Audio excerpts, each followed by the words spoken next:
What's that word? What's that word, family? Hey, look, check this out, ladies and gentlemen. I got a very special guest in the building. This young lady right here, man, she got a gang of stuff to talk about. So I want y'all to sit back, pay attention, grab your popcorn, enjoy the show. I want you to tell everybody who you are and where you from, young lady.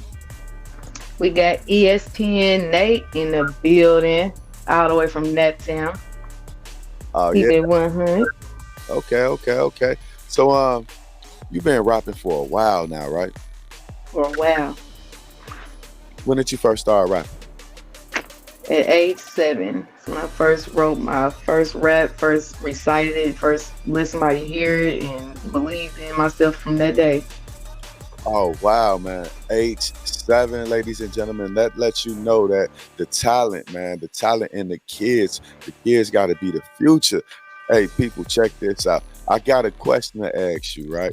Because I Yeah. heard the single that you guys got out. Could you tell us about that single? Yes, I have a feature with an artist. His name is Tony Cleveland. I have many more features, but this is a video we had together. It's like my own video that I have, and he a great artist, and I'm shout out to him for even doing a collab. Thank him. But the song is hot. It's called Hard. The video's on YouTube right now. You said that you started rapping at 7 years old. So hmm did you have like musical influence in the house while you was growing up? I kept a cassette tape player, a CD player, headphones, boombox.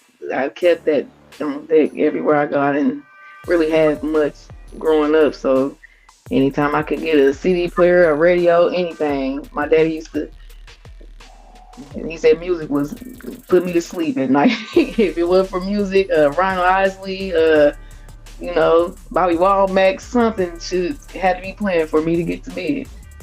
Wow. You said that your dad was providing you with the headphones and all of that type of stuff. How was it No, growing? I mean he didn't really provide. I got them from wherever I could get them, but he let me know as growing up, like as a baby, the things that I can't remember. He always let me know, like the fan and the music. If you didn't have that, you was a crying baby for the whole night. So it's like I just loved music growing up, and I started off singing, but singing is not my thing. So I started rapping. Right. I want to dig into your background just a little bit because you said one thing that stands out to me. You said that you had a dad in the house, man. A lot of black people do not have a father in the house. So how was it for you growing up with your father in the house? Um, the last memory of him being in the house was at age 4. Him and my mom split up. My mom has two different baby dads, so it was like, my other two siblings were doing their thing with their dad, and then me and my brother, we got the same father, so it was like we didn't really get to see too much of our parents because they both were living a street life. And 4 is the last time I remember seeing him in the house with us like that. I never seen him really after that much until I got older. He taught me a lot of things, valuable things in life, yeah, that I feel like a dad should tell their daughter, even though he wasn't there physically or financially, he was there mentally. So he wasn't there to financially help you. Did he have any type of issues? He, back then, it was the drugs. Yeah, he was on crack back then. You grew up in the Midwest, right? hmm But my family is originally from Mississippi, so I was raised by down south people. They don't really much acknowledge the stuff that really goes on up north because they brought their life here. So it's like I don't really know much about what I'm doing up here. It's just I learned from the people I was around. It's the Midwest. I know stuff like as far as history, but like being here, hanging, chilling. I'm not that type of person. I don't like to be in a mix or hanging out with the hype or anything.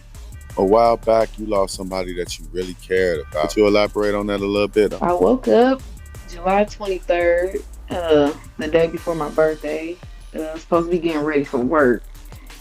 And my brother-in-law ended up calling my phone. He just kept asking me, "Am I okay?" and all this. And family got to the point where he was telling me that my Eric was gone. His name is Eric. What was Eric? You know what I'm saying? He's gone. I ain't want to hear that. I didn't believe it. I hung up on him. I called his mom. Like, as soon as I called, I didn't even get to say anything. As soon as she answered the phone, she just started screaming. They took my baby. Just screaming like that, and I just after that, my feet hit the floor. I didn't know what to do or where to start, what to pick up or anything. I was kind of lost at that moment. Wow. Really didn't know what to say to my child, or how at that moment I was when I went to take her to her grandma because that's what his mom kept asking for her. While she was on the phone crying, she was like, "Bring my grandbaby, bring my grandbaby." And when we in the car, my baby like my daughter had just turned 8 that month, so she was very much she's a daddy's girl. So she was just like, "Mom, where we going? I thought you had to go to work." And I'm like, "No, we're going over your grandma's house." And the first thing my baby said is, "There's something wrong with my daddy?"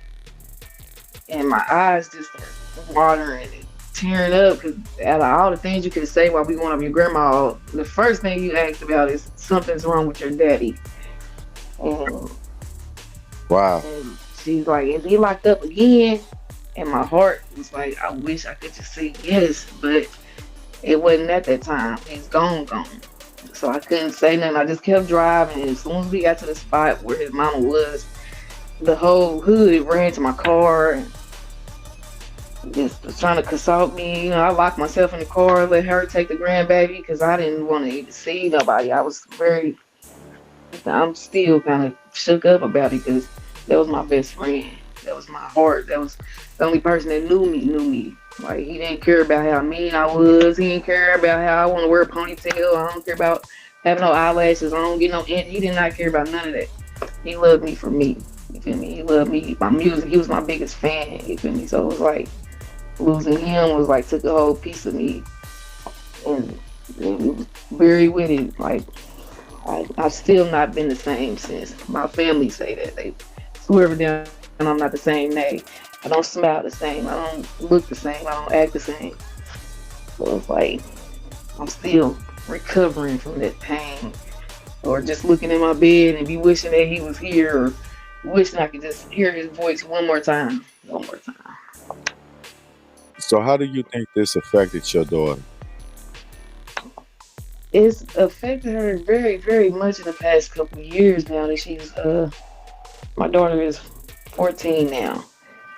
Yeah, she's been going through having suicidal thoughts, or I'm finding notes in her room about how she wants to be with her daddy, or she go to the school and tell them that she's contemplating on suicide and stuff like that, which is getting very deep now because I got to get her in counseling. I got to take her to therapist. I got to do all this stuff, and she's not happy. She's not happy. She don't like to hear somebody else say daddy. She don't like to see love like coming from a daddy to a, like, even with my daddy, when I go to my daddy house, she don't like it because my daddy, my baby, because he missed out on so many years of my life. And now that I'm grown and he gets to see me, he's like embracing and loving me. And my daughter do not like it at all. She does not like to see that family because she feel like hers is broken. Right. I often say on the podcast that mental health and physical health is much needed in the black community, especially. It's needed in the whole world, but in the black community. Especially. And when I hear a story like what you're telling me, it breaks my heart to hear that your daughter's going through that. What type of steps are you taking right now to help her? Right now, we've been doing counseling. One of her counselors said just give her 10 times more the love that I used to. You feel me? Just embracing her, giving her more encouragement, more, powerful speeches and stuff to let her know I'm here. Let her know I care. Let her know he might be gone, but he's watching us. So it's like I can't change how she feel. I could just try to help her feel better.